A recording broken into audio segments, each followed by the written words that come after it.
I pushed open the front door, the familiar jingle of my keys echoing in the quiet hallway. My feet throbbed from standing all day in those stiff office shoes, and the faint scent of last night's stir-fry lingered in the air, mixed with the sharp tang of Derek's cologne that always seemed to cling to everything.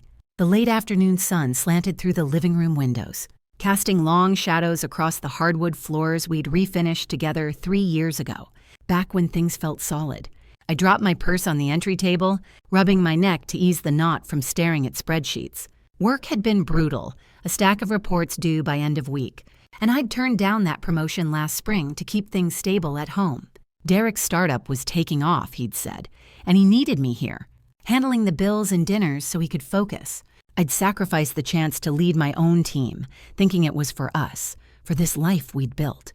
The cozy couch where we'd binge-watch shows, the kitchen where I'd learned to make his favorite pasta, it all felt like my investment. My heart poured into every corner. As I stepped into the living room, something caught my ear. A voice, low and familiar, coming from the corner by the window. Derek's voice. But he wasn't home yet. His car wasn't in the driveway. I froze, my hand still on the light switch, the room dimming as the sun dipped lower. There, in her ornate cage, was Polly, the African gray parrot Derek had brought home 2 weeks ago as a surprise to liven up the house. She'd been mimicking the doorbell and microwave beeps, nothing special. But now she tilted her head, her beady eyes fixed on me, and squawked in Derek's exact tone, smooth, with that slight rasp from his morning coffee habit. I love you, 123 Elm Street, apartment 4B. Welcome to Stories of Auntie Maya. I share new life stories here every day, and I'd really appreciate it if you hit subscribe and like my video. Drop a comment down below telling me where you're watching from and what time it is for you, right? Now, I read every single comment and it helps me to know I'm not alone in this. The words slammed into me like a fist to the gut, knocking the breath out of my lungs. I stood there, staring at her feathers ruffling slightly in the draft from the vent. Brooke's address. My best friend's place, the one we'd visited for barbecues and game nights. How did Polly know that? Parrots pick up phrases they hear often, repeated in the same spot. Derek must have said it here, in our home, maybe on the phone or to himself. But I love you tied to her address? It didn't add up unless. My stomach twisted, a wave of nausea rising. No, it couldn't be. Derek and I had our issues. Those late nights at the office he'd brush off as client schmoozing. The way he'd zone out during dinners, scrolling his phone with that distant look. Emotional walls I'd chalked up to stress. But an affair with Brooke? The thought clawed at me, humiliation burning in my chest. I'd introduced them years ago, trusted her like a sister. If this was real, it meant betrayal right under my nose, in the space I'd made safe for us. I tried to rationalize it, my mind scrambling for excuses. Maybe he'd been giving directions over the phone, helping her with something innocent. I love you, as a friendly sign-off? But no, the way Polly delivered it, intimate, warm, like a whisper meant for ears only. It echoed the way Derek used to say it to me, back when we'd stay up late talking dreams. Now those words felt stolen, tainted. Heartbreak seeped in, sharp and cold like ice cracking underfoot. I'd given up so much, my career momentum, nights out with friends, to nurture this marriage. And for what? To be isolated in my own home, doubting everything? Polly repeated it, unprompted, her voice a perfect mimic. I love you. 123 Elm Street, apartment 4B. Each syllable drilled deeper, exposing the fracture lines in my life. The living room, once a refuge, now felt like a stage for secrets. The framed photo on the mantel, us on our honeymoon, smiling wide, mocked me. How long had this been going on? Late nights, yes, but emotional distance for months. He'd come home smelling of unfamiliar perfume once or twice, but I'd dismissed it as client lunches. Now it all clicked into a horrifying puzzle. Humiliation flooded me, hot tears pricking my eyes. Me, Jenna, 35, and suddenly feeling like a fool. I'd built this home piece by piece, choosing the curtains, planting the garden out back, all while he drifted away. Isolation wrapped around me like a fog. Who could I even tell? Brooke was my closest confidant, and if she was involved, God, the thought made me want to shatter something. Betrayed by the two people I trusted most. My hands shook as I pulled out my phone, the screen blurring through unshed tears. I hit record, holding it close to the cage. Polly obliged again. I love you. 123 Elm Street, apartment 4B. The audio captured it crystal clear. Derek's timbre undeniable. I stopped the recording, staring at the waveform on my screen, the address glowing like an accusation. My world had just split wide open and I couldn't unhear it. The door swung open and Derek stepped inside, kicking off his shoes by the entryway with that same tired sigh he always had after work. His tie was loosened, shirt slightly rumpled, and the faint smell of his office, coffee and printer ink, wafted in with him. I quickly pocketed my phone, the recording still fresh in my mind, and wiped my eyes to hide any trace of tears. He glanced at me, his brow furrowing as he noticed my stiff posture by Polly's cage. "Hey, Jenna, you okay? You look like you've seen a ghost," he said, hanging up his jacket and walking over to give me a quick peck on the cheek. His lips felt cold, distant like an obligation rather than affection. I pulled back slightly, my heart pounding. "Derek, something weird just happened. Polly was mimicking your voice, saying, 'I love you,' and then Brooke's full address. Exactly like you say it. What's that about?" He paused, then chuckled, rubbing the back of his neck as he peered into the cage. Polly ruffled her feathers but stayed silent now, as if she knew the timing was off. "Come on, babe, it's just the bird being a bird. She hears me on the phone all the time, picking up random bits. Maybe I was telling you directions to her place last time we went over for dinner. Don't let it freak you out." I crossed my arms, feeling the doubt start to coil in my gut like a snake. Directions with "I love you" right before it? That doesn't add up. You've been late so many nights, and now this? It sounds personal, Derek. Too personal. He rolled his eyes a little, heading to the kitchen to grab a glass of water from the sink. The faucet ran loud for a moment, breaking the tension. "Jenna, you're jumping to conclusions. Parrots mix things up. Remember when she copied the alarm clock? It's nothing. Let's not turn this into a fight after a long day." But I couldn't shake it. I followed him into the kitchen, leaning against the counter as he drank. The room felt smaller, the granite I'd picked out last year now cold under my hands. "Okay, fine, but explain why she'd linked those exact words. Have you been talking to Brooke a lot? More than I know." Derek set the glass down with a clink, turning to face me fully. His expression softened, but I caught a flicker of annoyance in his eyes. "Talking to Brooke? Yeah, sometimes. She's your friend. We chat about group plans or whatever. Nothing shady. Why are you so suspicious all of a sudden?" I hesitated, the emotional distance between us feeling wider than ever. Those late nights he'd blamed on deadlines. Coming home after 10 with vague stories about team meetings. I'd let it slide, focusing on keeping our home running smooth while he built his career. But now, with Polly's words echoing in my head, it all felt connected. Because it hurts, Derek. I've been here holding things together, and if there's something going on... He stepped closer, placing his hands on my shoulders. "There's nothing going on, I promise. Let's drop it and order pizza or something. I'm starving."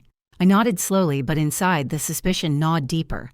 We sat on the couch, scrolling through delivery apps, but my mind wandered. Last weekend, he'd said he was at a conference out of town. Same time Brooke mentioned being away for a spa day. Their stories matched too perfectly now that I thought about it. Coincidence? Or something more? After dinner, as we cleared the plates, I couldn't hold back. "Derek, just humor me. When was the last time you saw Brooke alone?" He sighed, loading the dishwasher with a bit more force than needed. The plates clattered. "Alone? Never, Jenna. Always with you or Tom around. This is getting ridiculous. Are you accusing me of cheating based on a parrot?" The word cheating hung in the air, making my chest tighten. I hadn't said it out loud, but there it was. "I'm not accusing. I'm asking. Because if the bird heard it, it means you said it here in our house. Why?" Derek straightened up, his face reddening slightly. "Maybe I was practicing a surprise or something. Or hell, maybe the bird's glitching. Can we please move on? I love you, not some conspiracy theory." "You deal with our messes." I forced a smile, but it felt fake. We watched TV in silence after that, some mindless sitcom, but I barely registered it. My phone buzzed in my pocket, the recording taunting me. Part of me wanted to play it for him, but I held back, not ready for a full blow-up yet. Later, as we got ready for bed, the tension lingered. Derek brushed his teeth quickly, avoiding my gaze in the mirror. "Night, babe," he muttered, climbing under the covers and turning away. "Good night," I replied, but sleep didn't come easy. I lay there, staring at the ceiling fan spinning slowly, the shadows dancing like doubts. The next day at work, I couldn't focus. Emails blurred on my screen. During lunch, I decided to text Brooke casually, testing the waters without going full confrontation. "Hey girl, weird question. Has Derek mentioned anything about our parrot? She said something funny yesterday, I typed, hitting send before I could overthink. Her reply came after a few minutes. What did she say? Birds are so random. I stared at the message, my sandwich forgotten. She said, I love you, and your address in his voice. Kinda creepy, right? Dots appeared, then disappeared, then appeared again. Finally. Oh, that. Probably from when he dropped off those books for Tom last month. I think he called me to confirm the address. No biggie. Dropped off books? Derek hadn't mentioned that, and I love you didn't fit with a quick drop-off. I texted back, books? What books? Some old business ones Tom borrowed. Anyway, gotta run to a meeting. Talk soon. Her evasion hit me hard. Brooke, who usually spilled every detail, cutting it short, and the timing last month, when Derek had that overtime weekend, their alibis lined up, but now with cracks. He said he was at the office. She said he dropped by. Which was it? Back home that evening, Derek was already there, cooking stir-fry. The same scent from when I'd walked in yesterday. Made your favorite, he said with a grin, stirring the pan. Thanks, I said, forcing enthusiasm. But as we ate, I watched him closely. Hey, remember those books you lent Tom? When was that again? He paused mid-bite, fork hovering. Books? Oh yeah, a couple weeks ago. Why? Brooke mentioned last month, and you said you were working late that weekend. Derek shrugged, chewing slowly. Must have mixed up the dates. It was quick, on my way home from the office. No drama. But the inconsistency stuck like glue. Doubt grew, turning our dinner into a quiet standoff. Everyday chats felt like minefields now, his jokes landing flat, my questions met with deflections. I smiled through it, but inside, frustration boiled. How had our life turned into this web of half-truths? By bedtime, the tension was thick. Derek kissed my forehead. Love you, Jenna. Really. Love you too, I echoed, but the words tasted bitter.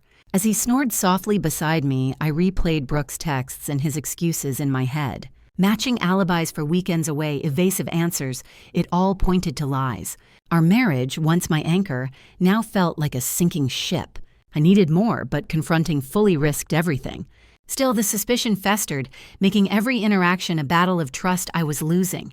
The next morning, over coffee, Derek rushed out with a quick goodbye.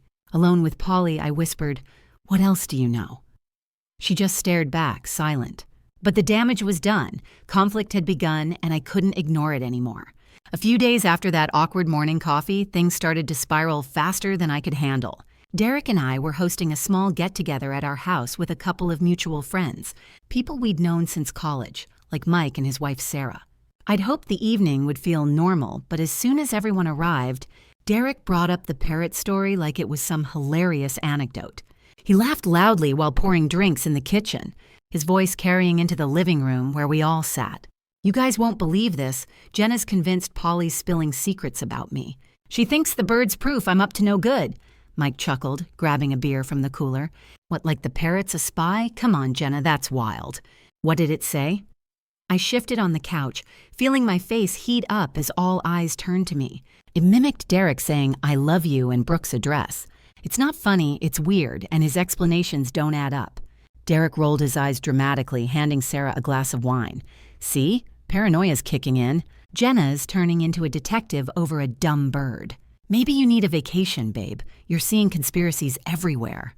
Sarah smiled sympathetically, but I caught the awkward glance she exchanged with Mike. Oh, Jenna, birds do that all the time.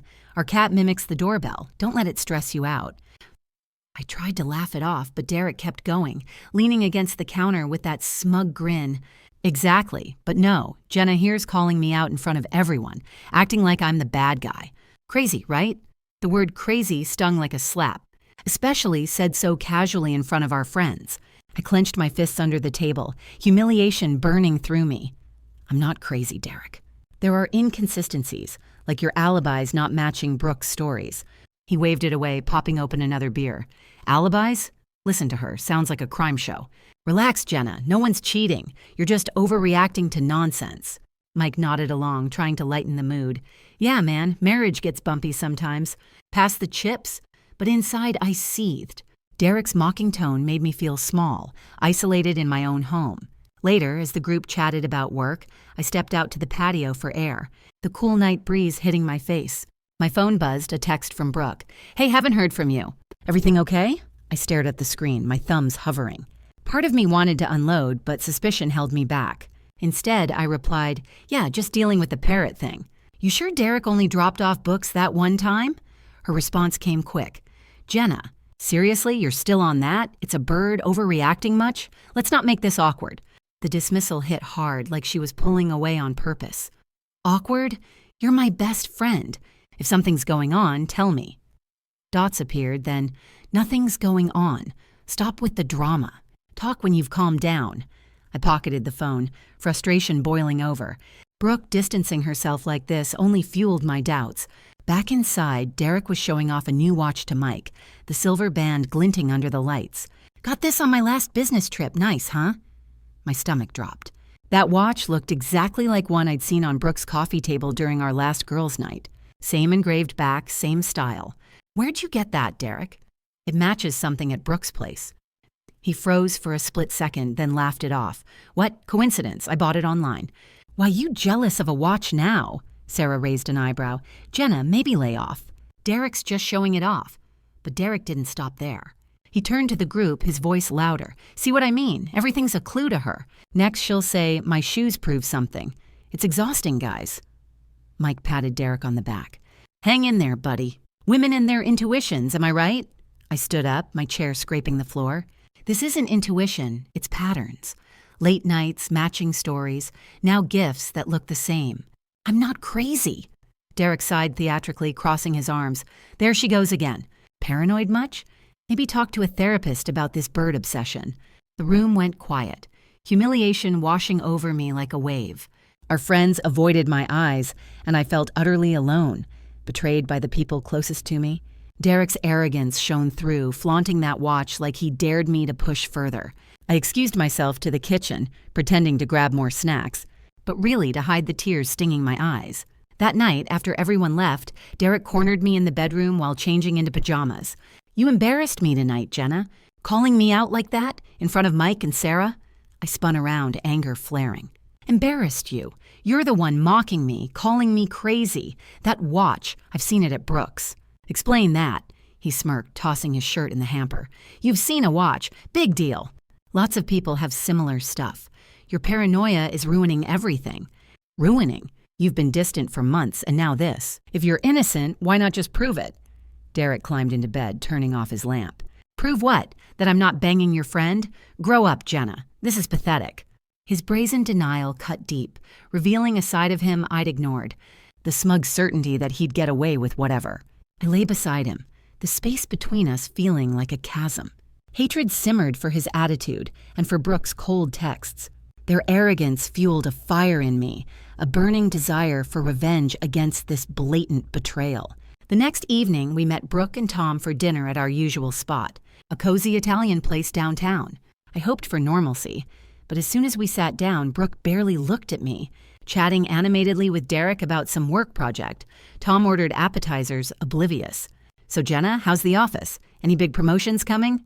I forced a smile. "Same old." "Derek, you and Brooke seem chatty lately. What's the project?" Brooke glanced at Derek, then laughed lightly. "Oh, just some advice on marketing. Nothing major. Why, jealous?" Derek chimed in, winking at her. "Yeah, Jenna's got theories these days. Thinks the parrot's outing us or something." Tom chuckled. "The parrot again? You told me about that, Brooke. Sounds hilarious." But Brooke's eyes narrowed at me. "It's not hilarious, it's sad. Overreacting to a bird's nonsense. Maybe drop it before you push everyone away." Her words dripped with arrogance, like she was above it all. Derek nodded along, flaunting a new necklace that matched earrings I'd spotted in Brooke's jewelry box. "See? Even Brooke thinks you're nuts. Let's eat and forget this crap." I gripped my menu tighter, hatred building for their smug duo act. Tom changed the subject to sports, but the damage was done. Their brazen attitudes, mocking me openly, distancing while flaunting connections, escalated everything.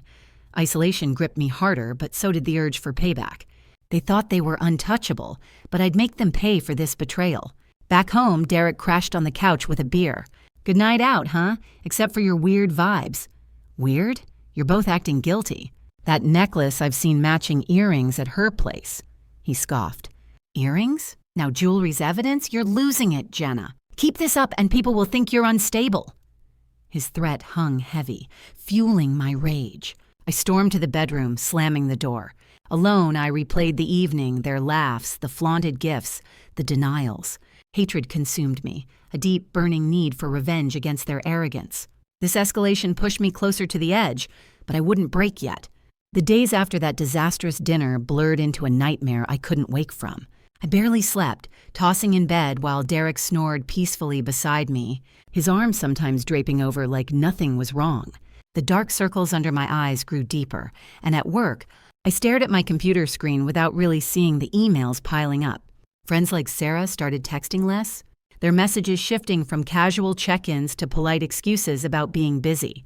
It felt like the world was closing in, everyone siding with Derek and Brooke's version of events, me as the paranoid wife obsessed with a bird. One evening, I confronted Sarah over coffee at a quiet cafe downtown, the steam from our mugs rising between us like a barrier. "Sarah, you were there when Derek mocked me. Do you really think I'm crazy? The watch, the necklace, it all matches stuff at Brooke's." She stirred her latte slowly, avoiding my eyes. "Jenna, I don't know. Derek seems genuine, and Brooke's always been solid. Maybe it's just coincidences. You pushing this. It's making things awkward for everyone." "Awkward? That's all you care about?" I leaned forward, my voice low but sharp. "I've lost sleep over this. Friends are ghosting me. Tell me honestly, do you believe me?" Sarah sighed, setting her spoon down with a clink. "I believe you're upset, but without real proof, it looks like you're reaching. Mike thinks so too. Just drop it before it blows up your marriage." I left the cafe feeling more isolated than ever, the city streets buzzing around me while I walked alone. Back home, Derek was on the couch, scrolling his phone with that smug expression I'd grown to hate. I sat across from him, my hands clasped tight. "We need to talk. Our friends are choosing sides, and it's because of your lies." He looked up, eyebrows raised. "My lies? Jenna, you're the one causing drama. Sarah texted me, said you grilled her. If you don't stop this paranoia, I'm done. Divorce done. I won't live like this."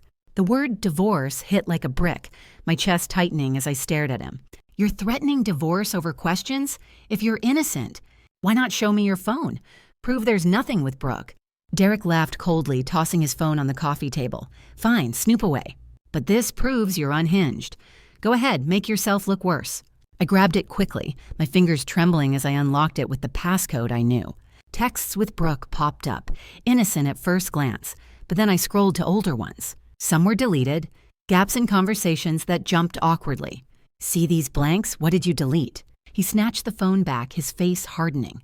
"Old stuff, nothing important. You're seeing ghosts. Keep this up, and yeah, divorce papers are next. I won't be accused in my own house." I retreated to the bedroom, slamming the door, tears streaming down my face. Without those deleted messages recovered, I had nothing solid, just suspicions that made me the villain. The next day, Mike called, his voice hesitant on the line. "Hey, Jenna, Derek mentioned you're going through stuff, but dude, ease up. You're coming off as the bad guy here, pushing everyone away." "Bad guy? Mike, I've seen the gifts match. The alibis don't line up. Why side with him?"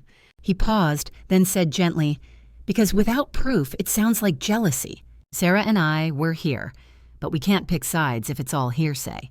Talk to a counselor or something." Hanging up, I felt the isolation crush me, like walls pressing in. Our social circle painted me as unstable, whispers probably spreading that I was the problem in the marriage. Brooke stopped replying to my texts altogether. Her last message a curt, "Give it a rest." Even Tom, at a group event we all attended, a backyard barbecue at another friend's place, pulled me aside with a concerned look. "Jenna, Brooke's upset. Says you're accusing her of nonsense. If there's no evidence, maybe let it go, for all our sakes." I nodded numbly, watching from the sidelines as Derek and Brooke laughed together over burgers, their ease twisting the knife deeper. "Tom, if I had proof, would you believe me?" He shrugged, grabbing a drink.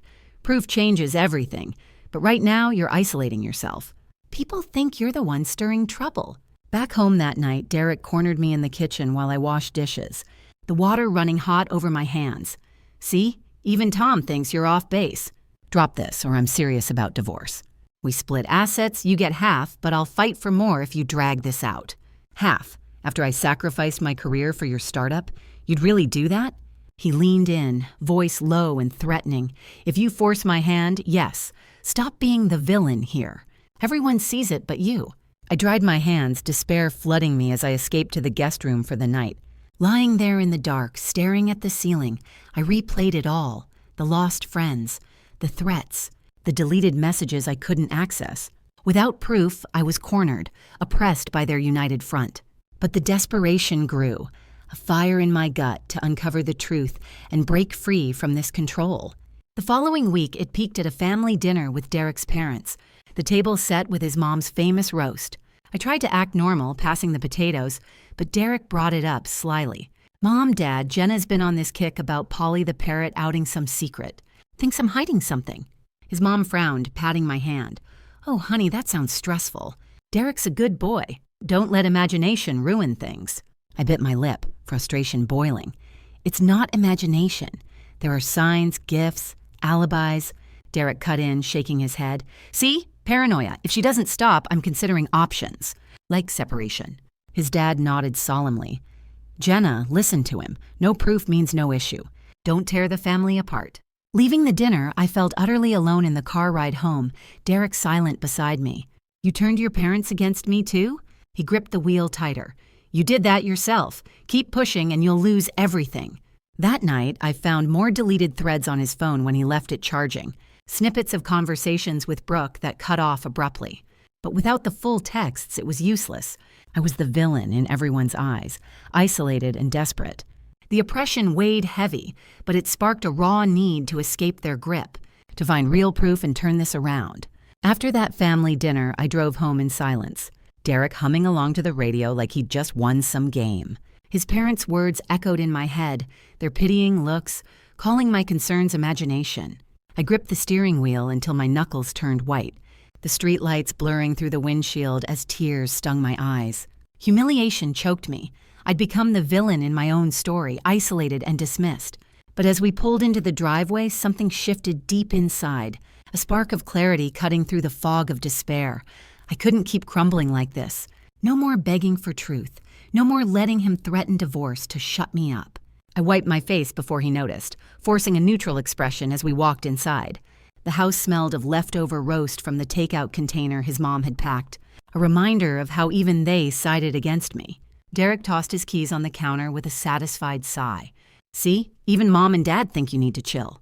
Let's put this behind us, okay?" "Yeah, maybe you're right," I said softly, avoiding his gaze as I hung up my coat. My voice came out steady, but inside, determination hardened like steel. I wouldn't let him see the change, not yet. Pretending to back down would make him drop his guard, give me space to fight back on my terms. He smiled, pulling me into a hug that felt empty. "That's my girl. No more crazy talk. I'm hitting the shower. Join me if you want." His tone carried that smug confidence, like he'd tamed the situation, untouchable in his lies. I shook my head. "I'm tired. Go ahead." As the water started running upstairs, I paced the kitchen, my bare feet cold on the tile. The deleted messages from earlier haunted me, those gaps on his phone proving he hid something, but useless without more. I needed evidence, real proof to turn the tables. My eyes landed on the old laptop in the corner cabinet, the one we used years ago for shared bills before he got his fancy work set up. We'd set up a joint email for utilities, and he probably forgot it existed. I pulled it out quietly, the dust tickling my nose as I plugged it in at the table. The screen flickered to life and I typed the password, our anniversary date, unchanged and simple. The inbox loaded, mostly spam and old receipts, but then I spotted a forwarded message from his current email dated a few months back. It was a hotel booking confirmation for a weekend stay near Brooke's address. The same weekend he'd claimed that out-of-town conference. No names attached, just the dates and location. But it matched Polly's mimicked words perfectly. My pulse raced. This was it, one solid lead I could build on. I forwarded it to my personal email quickly, then deleted the sent copy and cleared the history. Shutting the laptop, I tucked it away just as the shower turned off. This clue wasn't everything, but it was a start, a crack in his armor. I vowed right then to gather more, to strike back with facts he couldn't deny. Upstairs, Derek was toweling off, his back to me as I slipped into bed. He climbed in, reaching for the remote. "Want to watch something light? Forget the drama." "Sure," I said, snuggling closer than usual to sell the act. But as the TV glowed, I pulled out my phone under the covers and opened the voice memos app. I hit record for a quick test, whispering, "Testing 1, 2." The playback was clear, no issues. Good.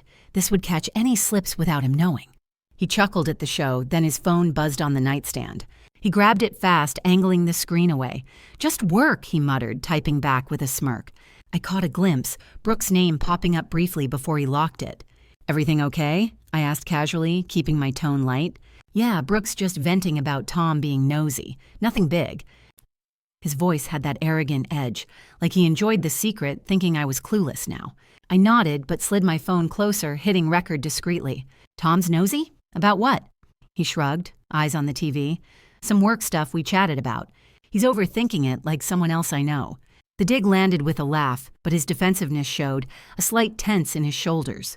I let it drop, stopping the recording after a minute. Playing it back silently with earbuds later, his words replayed clear. The mention of chatting with Brooke, the subtle slip about we. It wasn't damning alone, but with the hotel email, it built my case. Frustration burned hotter at his gloating tone, but I channeled it into resolve. The next morning, I woke early, the sun filtering through the blinds as Derek slept soundly. I pretended to scroll news on my phone over coffee, but really reviewed the email again, the dates lining up with his conference alibi. He stumbled down, yawning, and poured himself a mug. "Morning. You seem better today." "I am," I lied, smiling as I handed him toast. "No more questions. Let's move on." He grinned, kissing my forehead. "Atta girl. Knew you'd come around." That smug certainty fueled me more. He thought he'd won, but I was just getting started. By evening, after work, I sat alone in the living room while he ran errands. Polly squawked from her cage, reminding me why this started. I recorded her mimicry one more time, adding it to my hidden folder. No more victim, I'd gather proof, piece by piece, until their secrets crumbled. This was my plan now, and I wouldn't stop until justice hit them hard. That evening, after Derek left for his errands, I sat on the couch with my laptop. The room quiet except for Polly rustling in her cage. The hotel email from last night burned in my mind. A single thread I could pull to unravel everything. I needed more, though. Something undeniable. We had an old cloud storage account from when we first got married, used for backing up photos and docs before he switched to his fancy work cloud. I figured he forgot about it, like that email login. My fingers hovered over the keyboard, heart racing as I typed in the web address and our shared password, his birthday. Unchanged and lazy, the account loaded slowly, folders popping up with old vacation pics and tax files. I dug into the shared section, and there they were. Emails synced from his phone ages ago, attachments intact. One thread caught my eye, messages between Derek and Brooke, casual at first but turning flirty. "Can't wait for our weekend," one said with a receipt attached for a necklace, the same one he'd flaunted. Another had hotel bookings, plural at spots near her address, timestamps lining up with his late nights. "Love you, see you at 123 Elm," one ended, echoing Polly's squawk perfectly. I downloaded them all to my hidden folder, my hands steady now, anger turning to focus. This confirmed it, the affair laid out in black and white. But I wanted video, something visual to slam them with. We had those smart home cameras in the living room and kitchen, the kind that detect motion for security. I'd set them up last year after a neighborhood break-in, but Derek never bothered with the app. I logged in on my phone, adjusting settings to record discreetly without alerts pinging his device. I placed one camera angled toward the couch, hidden behind books on the shelf, and tested it. The feed was clear, audio crisp. If he slipped up here, I'd catch it. Derek came home an hour later, carrying groceries like a normal husband. He set the bags down with a thud, the kitchen lights flickering on automatically. "Hey babe, got your favorite ice cream? Feeling better?" I smiled from the table, closing my laptop casually. "Yeah, much. Thanks for that." Inside, I seethed at his fake normalcy, but I kept it cool, watching him unpack. He grabbed a beer from the fridge, popping it open with a hiss. Brooke called earlier, said Tom's being a pain about some plans. Nothing big. "Oh, what plans?" I asked, leaning back as if uninterested. But my phone app was recording the camera feed silently. Derek shrugged, taking a swig. "Just hanging out stuff. You know, friend things." He sat on the couch, scrolling his phone, not noticing the camera's subtle red light I'd disabled. I joined him, pulling a blanket over us. "Friend things like what? You two seem close lately." He laughed it off, but his thumb paused on the screen. "Come on, Jenna, not this again. We're just talking business ideas, drop it." I nodded, but pressed lightly. "Business at hotels, like that one near Elm Street?" His eyes flicked up, a flash of annoyance. "What? No idea what you're talking about. Must be mixing up emails or something. The camera caught it all, his defensive tone, the way he shifted away. I changed the subject to dinner, but later, alone in the office while he watched TV, I reviewed the footage. It was gold. His slip about talking business, the unease in his voice. To make it airtight, I uploaded the audio to a free AI transcription tool online, the kind that timestamps everything. It spit out the dialogue with dates, matching Polly's phrases word for word when I compared them. But I wasn't done. His phone was charging in the bedroom, and I knew he had a backup app for chats, one that auto-saved to the cloud. While he dozed on the couch, I grabbed it, using his thumbprint gently as he slept. Old habit from when we'd share devices. I opened the app, hit restore on hidden logs, and there they were, recovered chats from deleted threads. "Miss you at the hotel," one from Brooke said with a heart emoji. "Gifts for you next time," Derek replied. Simple data restore, no hacking needed, but it tipped the scales. Receipts linked to those matching gifts I'd seen, hotels near her place, everything connecting. My phone buzzed, a text from Brooke. "Derek says you're chilling out. Good. Let's keep it drama-free." Her arrogance jumped off the screen, thinking they'd dodged it all. I replied neutrally, "Yeah, all good. Coffee soon?" But inside, satisfaction built. This tech approach, cameras, transcripts, restores, gave me the edge. No more guessing, I had proof stacking up. The next morning, Derek kissed me goodbye, heading to work with his usual confidence. "Have a good day, babe. Love you." "Love you too," I said, waving from the door. As his car vanished, I set up another camera in the hallway, just in case. The AI tool pinged with a full transcript report, timestamps aligning with his alibis crumbling. I saved it all, feeling the balance shift firmly my way. They thought they were safe, but I was building a case that would bury them. That evening, Derek invited Brooke over for game night with Tom, acting like old times. Tom arrived first, chatting about sports while I set snacks out, cameras rolling discreetly. Brooke showed up with wine, hugging me tightly. "Glad things are normal again, Jenna." "Me too," I lied, pouring glasses as Derek joked with her in the kitchen. The camera caught a quick whisper between them when Tom and I stepped out. "She's buying it," Derek murmured. "Our secret's safe." Brooke giggled softly. "As long as we keep it quiet, that hotel was fun last time." I overheard from the hall, my blood boiling, but I smiled walking back in. "What's funny?" "Nothing, just old stories," Derek said, his arm around me now. We played cards, laughter filling the room, but the footage later showed their glances, her hand brushing his under the table. The AI transcribed it all, matching phrases to Polly's mimicry. Combined with the cloud emails and chat logs, it was overwhelming. Receipts for those gifts, bookings tying to her address, the puzzle complete. Tom left early, citing work, and Brooke lingered a bit. "Night, Jenna. Let's do this more." "Definitely," I said, hugging her goodbye. As they drove off, I reviewed the videos, the balance tipping hard in my favor. This was it, I had them. The morning after that game night, I woke up with a clear head, the evidence folder on my phone feeling like a loaded gun. Derek was already in the kitchen, flipping pancakes like we were some perfect couple. The smell of butter and syrup filled the air, but it turned my stomach knowing what I had on him. I poured myself coffee, watching him hum to himself, completely oblivious. "Good morning," he said, sliding a plate my way with a grin. "Last night was fun, right? Good to have things back to normal." "Yeah, it was," I replied, forcing a smile as I sat down. Inside, I was plotting my first move. I couldn't hit them with everything yet. I needed to crack their alliance slowly. Start with something that would make them sweat without knowing it was me. He took a bite, then looked at me over his fork. "You seem quiet. Everything okay?" "Just thinking about the day," I said, sipping my coffee. "Work stuff." Derek nodded, pulling out his phone to check messages. I caught a glimpse of one from Brooke. "Last night was close. Tom's asking questions again." He typed back quickly, then locked the screen. "Brooke says hi, by the way. She's planning a group outing soon." "That's nice," I muttered, my mind racing. Tom was the weak link, the one who could blow this open if he knew about the suspicious visits. I had the hotel bookings and chat logs showing Derek at her place multiple times. It was time to tip him off anonymously. After Derek left for work, kissing my cheek on his way out, I sat at my laptop in the office. The room was quiet, sunlight streaming through the window onto the desk. I created a burner email account and attached a screenshot of one hotel receipt near her address, blurred just enough to hide sources but clear on dates. I added a note. "Your wife has been having visits from Derek during your work trips. Check these dates against his schedule. Sorry to be the bearer of bad news. I hit send to Tom's work email. I'd found it in an old group chain from a barbecue invite. My heart pounded as the message went through. Now I'd watch for cracks.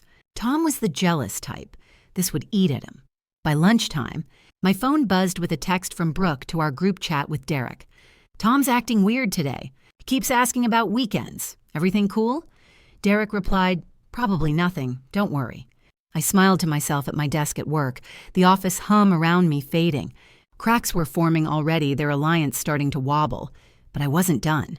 I needed to confront Derek privately with partial proof, force a slip-up to add to my arsenal. That evening, Derek came home carrying flowers. Red roses like he used to bring early in our marriage. For you, he said, handing them over with a wink, to celebrate things getting better. I took them, smelling the petals as I set them in a vase on the counter. The water ran cold as I filled it, giving me a moment to steady myself. Thanks, Derek. That's sweet. We ate dinner, pasta he cooked, twirling forks in silence at first. Then I eased into it. Hey, I was cleaning up old emails today and saw something weird. A hotel booking from that weekend you had the conference, near Brooke's place. What's that about? He paused, sauce dripping from his fork. What? Must be a mix-up. I stayed at the conference hotel downtown. I pulled out my phone, showing him the screenshot of just that one booking, no other evidence yet. This says otherwise. Dates match, location near Elm Street. Derek's face tightened, but he laughed it off. Jenna, come on. That's from a canceled reservation or something. Why dig this up now? I thought we were past the paranoia. I'm not paranoid, I said calmly, locking eyes with him. Explain it then. Why book there if the conference was elsewhere? He set his fork down hard, the clink echoing in the kitchen. Fine. I looked at options closer to home in case the conference fell through. But it didn't, so I canceled. Happy? But you didn't cancel. This confirmation is for a check-in, I pressed, watching him squirm. Derek rubbed his temples, his voice rising a bit. Jesus, Jenna, it was a backup plan. Brooke even suggested it because her area has good spots. Nothing more. Brooke suggested it? I repeated, leaning forward. Why involve her in your travel plans? He backpedaled fast. She knows the area, that's all. We talked about it once. Drop this, it's nothing. But I'd forced the slip, admitting Brooke's involvement in his conference plans. I nodded, pretending to back down. Okay, if you say so, just seemed odd. He relaxed a little, picking up his fork again. See? Misunderstanding. Let's not ruin dinner. We finished eating, but tension hung in the air like smoke. Later, as we cleared plates, my phone buzzed, a call from Brooke. I let it go to voicemail, then listened in the bathroom. Jenna, Tom's flipping out about some anonymous email, accusing me of stuff with Derek. You hear anything? I deleted it without replying, satisfaction building. The anonymous tip had landed. Tom was raging, cracks widening in their secret world. Derek paced the living room, texting furiously, probably coordinating with her. You okay? I asked, coming out casually. Yeah, just work drama, he muttered, pocketing his phone. Brooke's dealing with Tom being an ass. Sounds rough, I said, hiding my smile. This secret move had them off balance, scrambling while I planned next. I had the partial confrontation recorded on my hidden camera, too, his lies captured for later. That night in bed, Derek tossed and turned, his usual smugness cracked. If Tom causes issues, it could mess up our group, he grumbled in the dark. I'm sure it'll blow over, I whispered, but inside I knew it wouldn't. I'd keep them guessing, building suspense as I lined up my full reveal. The next morning, over coffee, Derek's phone rang, Tom's name on the screen. He stepped outside to take it, his voice muffled through the door. No, man, that's crazy. Anonymous BS, don't buy it. I eavesdropped from the window, watching him gesture wildly. When he came back in, his face was pale. Tom's pissed, thinks something's up. Says he got proof of visits to Brooke's place. Proof? I asked innocently, stirring my mug. Yeah, some email, probably fake. But his eyes darted, lies piling up. I nodded sympathetically. Hope it sorts out. He left for work rattled, and I texted anonymously from the burner to Tom again. Check your home security cams for those. Dates. I knew they had cams. Brooke mentioned them once. That would seal the cracks into a full break. By afternoon, Brooke texted Derek. I saw it pop up on his synced tablet he'd left home. Tom found footage. He's furious. What do we do?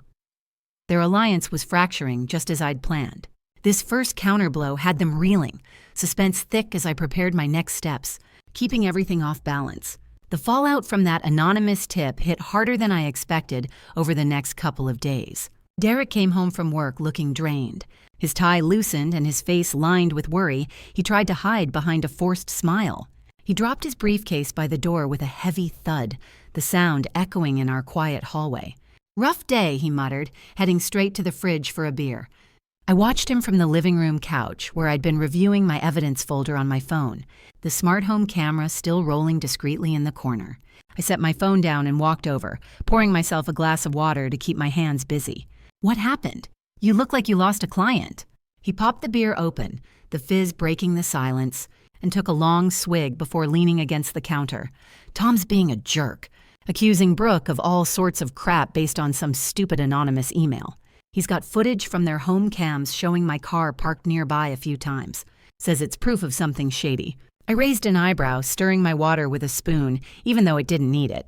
"Your car? When was this?" Derek waved it off, but his grip on the bottle tightened. "Just dropping off work stuff. Nothing big, but Tom's blowing it up, talking divorce. Brooke's freaking out, called me earlier saying we need to lay low." "We?" I echoed, setting my glass down a bit too hard. The clink made him glance up. "You mean you and Brooke?" He froze for a second, then backtracked with a laugh that sounded hollow. "No, I mean the group. This affects all of us. If Tom flips, our friendships go down the drain." I nodded slowly, pretending to buy it, but inside, satisfaction warmed me like the first sip of coffee on a cold morning. The cracks were spreading, their alliance fracturing just as I'd hoped. Tom had found the footage, thanks to my second tip, and now they were scrambling. But it was time to escalate. I had emails, photos from the cloud attachments, chat logs, and camera snippets all ready. Our families were coming over for a casual gathering this weekend, Derek's parents and mine, plus a few aunts and uncles. It was the perfect stage to reveal everything, strip away their facades in front of people who mattered. "You think it'll blow over?" I asked, moving closer to him, my voice soft to keep him off guard. Derek sighed, setting his beer down and pulling me into a hug. His cologne smelled sharp, familiar, but now tainted. "Yeah, Tom's just paranoid, like someone else I know." He kissed my forehead, that smug tone creeping back in. "Let's not let it ruin our weekend. Family's coming. Keep it light." I hugged him back, my chin on his shoulder, staring at the wall where a framed photo of us smiled back mockingly. "Sure, light sounds good." The days leading up blurred with tension. Derek texted Brooke constantly, his phone buzzing during dinners, and I'd catch snippets when he left it out. Tom's calming down, denied everything. But I knew better. Tom called me once, his voice shaky on the line. "Jenna, have you noticed anything weird with Derek and Brooke? This email tip, it's got dates that match when I was away." I kept my response neutral, heart pounding. "Weird? Like what? I haven't seen anything." He hesitated. "Just visits. Footage shows his car. Brooke swears it's innocent, but I'm not sure." "Sounds tough," I said sympathetically. "Hang in there." Hanging up, I added the call recording to my folder, more ammo. By Saturday, the gathering arrived. The house smelled of roasted chicken and fresh bread I'd baked to set the scene, laughter filling the living room as family trickled in. Derek's mom hugged me tight, her perfume floral and strong. "Jenna, dear, you look wonderful. Marriage treating you well?" I smiled, helping her with her coat. "Always, Mom." Derek played host, pouring wines and cracking jokes, but I saw the strain in his eyes when his phone vibrated. Another text from Brooke, probably. My parents arrived next, Dad clapping Derek on the back. "Son-in-law, business booming?" Derek grinned, handing him a beer. "You know it. Jenna's been my rock." We sat around the dining table, plates clinking as we ate, conversation flowing about jobs and vacations. I waited for the right moment, my pulse steady now, the evidence printed in a folder under my seat cushion. Midway through dessert, I cleared my throat. "Everyone, can I say something? It's about our family, trust, and all that." Derek looked at me curiously, fork paused. "What's up, babe?" I pulled out the folder, laying it on the table with a soft thump. "I've been dealing with something heavy. Derek, Brooke, they've been having an affair. For months." The room went silent, forks dropping. Derek's face paled, his mom gasping. "Jenna, what? That's ridiculous." I opened the folder, pulling out emails first. The chain confirming hotel bookings near Brooke's address. These emails show plans to meet at hotels, dates match his conferences, or receipts for gifts I saw him flaunt, matching what Brooke has. My dad leaned forward, scanning the printouts. Jenna, this is serious. Derek, explain. Derek stammered, pushing the papers away. This is fake. She's paranoid again. The parrot thing started this madness. I shook my head, pulling out photos next from cloud attachments. Blurry but clear enough, them at a cafe, arms linked. Photos too, and chat logs. Love you, see you at 123 Elm. Sound familiar? Polly mimicked it because he said it here on calls to her. His aunt whispered to my mom, shock rippling around the table. Derek stood up, chair scraping back. Jenna, stop. This is a setup. Brooke's my friend, nothing more. Then why the deleted messages on your phone? I pressed. Voice calm as I laid out transcripts from the AI tool. Recordings from our home cams. You whispering about our secret during game night. Timestamps matched the parrot's phrases. Derek's dad frowned, grabbing a transcript.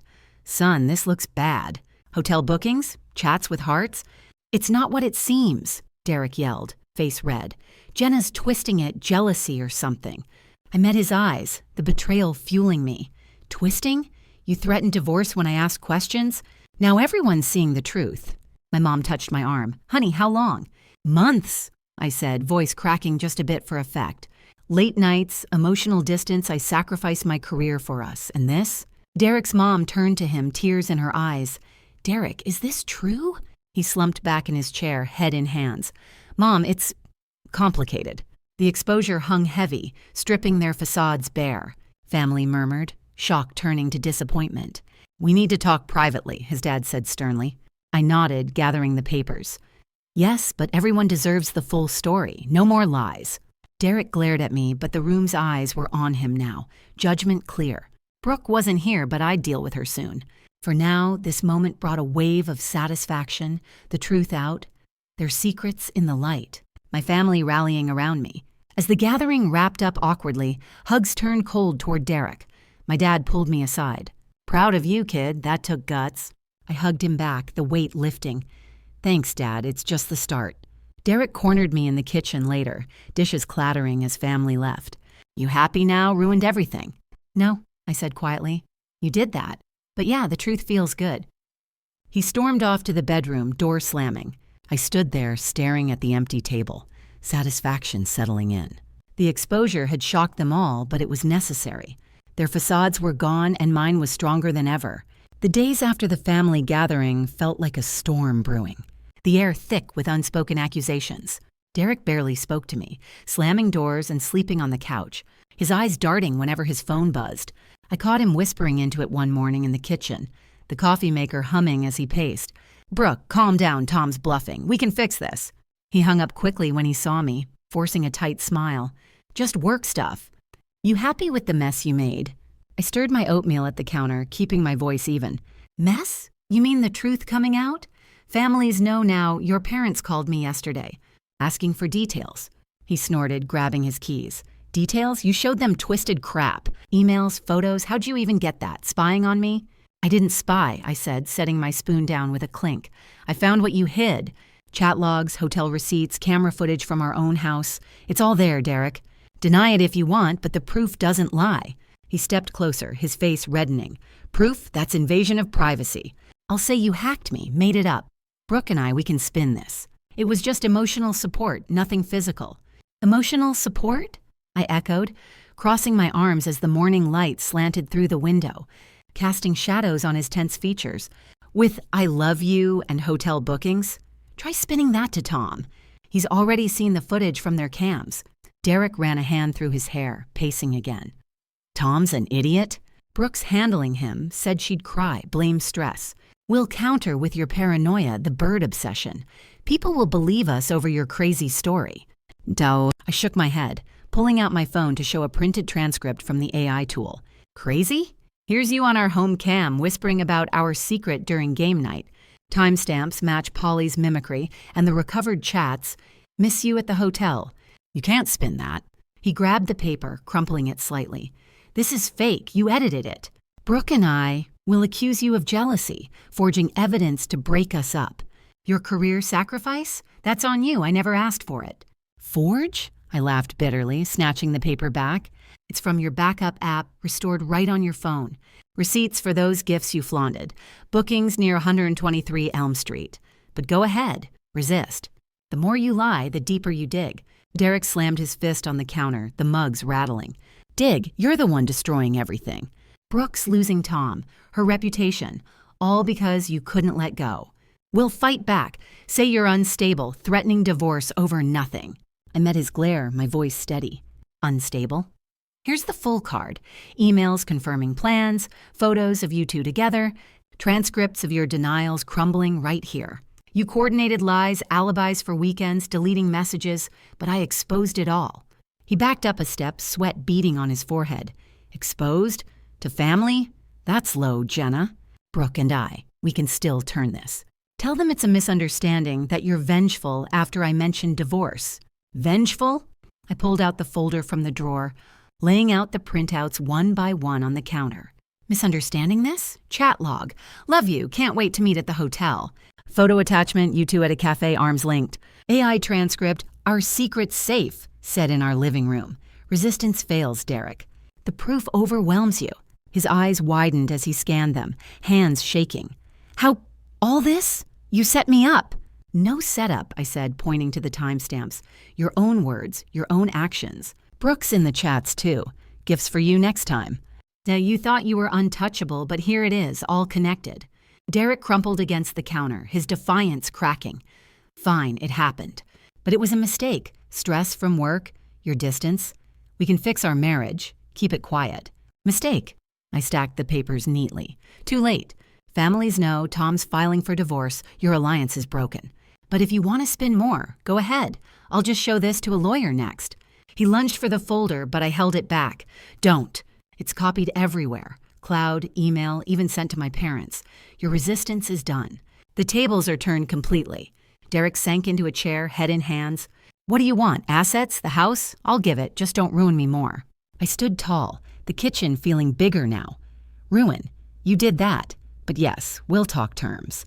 For now, know this. Your lies are exposed, overwhelmed by proof. Judgment's coming. He looked up, defeated. Brooke, she'll hate me for this. Probably, I said, tucking the folder away. But that's on you two. The climax is set, no more hiding. As he sat there silent, I walked to the window, looking out at the neighborhood. Their coordinated denials had failed, the proof too strong. Suspense hung for what came next, but I was in control now, ready for the final blow. After Derek's resistance crumbled in that kitchen standoff, he didn't have much left to say. He just stared at the scattered printouts on the counter, his face pale under the harsh morning light filtering through the blinds. I stood there, my arms crossed, waiting for him to process it all. The coffee maker gurgled in the background, a reminder of how ordinary this space used to feel before everything shattered. Fine, Jenna, he finally muttered, his voice low and defeated. You have the proof. What do you want from me? I leaned against the sink, the cool edge pressing into my back. Divorce, clean and fair. With all this evidence, the emails, chats, hotel bookings, receipts for those gifts, it's clear you misused our money on the affair. That gives me leverage in negotiations. No dragging it out. He rubbed his temples, avoiding my eyes. Leverage? So you're going for more than half? Not more than what's right, I said, keeping my tone steady. I supported your startup with our joint savings while you were off with her. The infidelity proof strengthens my position. The lawyer says it could sway the asset split in my favor.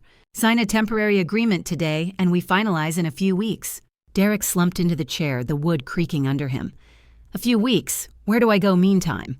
Hotel, friend's couch, your choice, I replied, handing him the initial term sheet my lawyer had emailed that morning. But you move out by end of week. No scenes. He scanned the paper, his fingers trembling slightly. This gives you the house, most of the savings, and a chunk of the business value? I nodded. Yes, you cheated, spent our money on hotels and gifts for Brooke. That's not just betrayal, it's financial. My lawyer's confident it'll hold up if we go to court. Derek set the paper down, his shoulders dropping. Court would kill my reputation more. Families already know, my parents barely talk to me now. Fine, I'll sign.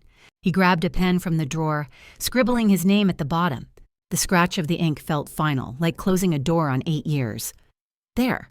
Happy? Not happy, I said, taking the sheet back. But it's justice. He stood up slowly, grabbing his jacket from the hook. I'll pack tomorrow. Staying at a motel tonight. The door shut behind him with a soft click, and the house fell silent. I let out a breath I didn't know I'd been holding, the tension easing from my chest. Polly squawked from her cage in the living room, repeating some old microwave beep, innocent now.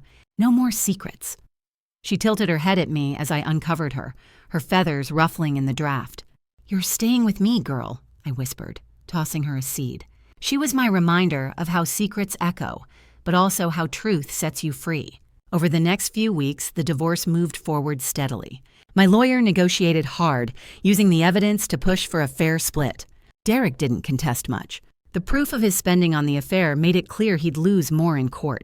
We finalized with me keeping the house, a solid portion of our savings to cover my fresh start, and a payout from his startup shares. It wasn't everything, but it was enough to breathe easy. No alibis or denials could change that. Derek moved out midweek, his boxes stacked by the door like relics of our old life. He loaded them into his car under a gray sky, rain pattering on the driveway. "Tell Polly goodbye for me," he said, his voice flat as he handed over his key. "I will," I replied, watching him drive off. No dramatic goodbye, just the end. Brooke's world fell apart faster. Tom filed for divorce the day after my tips hit home, the footage from their home cams sealing it. He showed mutual friends the basics, enough to turn our social circle against her. Mike and Sarah stopped inviting her to gatherings, whispers spreading about her lies and the affair. Her reputation in our group crumbled. People who'd once laughed at her jokes now avoided her calls. She tried texting me once, her words desperate on the screen. "Jenna, please talk to Tom. Tell him it was a mistake." I deleted it, blocking her number. Our friendship was ashes now, and she dealt with the fallout alone. Marital collapse, social isolation, the sting of everyone knowing. Tom messaged me thanks a week later, his tone relieved. Evidence opened my eyes. "Brooke's moving out, we're splitting assets, but I'm keeping our place. Appreciate the anonymous heads up." "Glad you got the truth," I texted back, closing that chapter. With the settlement money deposited, I rebuilt step by step. I sold the house, too many memories, and moved to a cozy apartment downtown, sunlight pouring through big windows onto fresh paint. The startup payout covered the down payment, giving me security I'd earned. I reignited my career, calling my old boss about that promotion I'd sacrificed. "Position's open," she said over the phone. "You in?" "Yes," I replied, starting the next Monday. The new role meant longer hours but real growth, leading a team, making decisions that mattered. No more putting my dreams on hold for someone else. Therapy came next, twice a week in a quiet office with soft chairs and a view of the park. My counselor listened as I unpacked the betrayal, the isolation, the heartbreak. "You've taken back your power," she said in our third session, handing me tissues. "That's healing." D. Supportive friends emerged too, old colleagues who reached out after hearing bits of the story. We met for coffees, walks in the park, their encouragement like a lifeline. "You're stronger than you know," one said over brunch, clinking glasses. Evenings now were peaceful. I'd feed Polly, her squawks filling the apartment with life, then curl up with a book or call my parents. They visited often, Mom hugging me tight. "Proud of you, honey. You stood up." One sunrise, I stood on my balcony with coffee in hand, the city waking below, horns honking, birds chirping. Max, my new rescue dog, nudged my leg, his tail wagging as we headed for a walk. The air felt fresh, the weight gone. Betrayal had broken me, but gathering that evidence, confronting the lies, it led here. Independence, peace, a life rebuilt on my terms. Justice had prevailed, showing that facing the truth, no matter how painful, paves the way to something better. My dear, if you're watching this and feel your heart growing heavy, then perhaps you are just like me. Someone who has endured so much just to keep a home peaceful. Someone who stayed silent just so others could feel comfortable. I don't know your story, but if there was ever a time you thought, "It's okay, I can take a little more," then please leave me a comment with just one sentence. "I have endured." I cannot promise to change everything for you, but I want you to know this. Suffering in silence is not your duty, and staying quiet for too long will make you lose yourself. If today you aren't strong enough to say no, that's okay. Just don't blame yourself. And if this story feels like it's speaking for your heart, please subscribe and stay here with me so that every day I can remind you that the person who sacrifices the most also deserves to be treated with kindness. On screen right now, you'll see 2 new stories I think you'll really enjoy. There are many more waiting for you on the channel. So don't forget to subscribe and hit the bell so you never miss one. See you in the next story. Until then, take care of yourself and the people you love. With all my love and respect.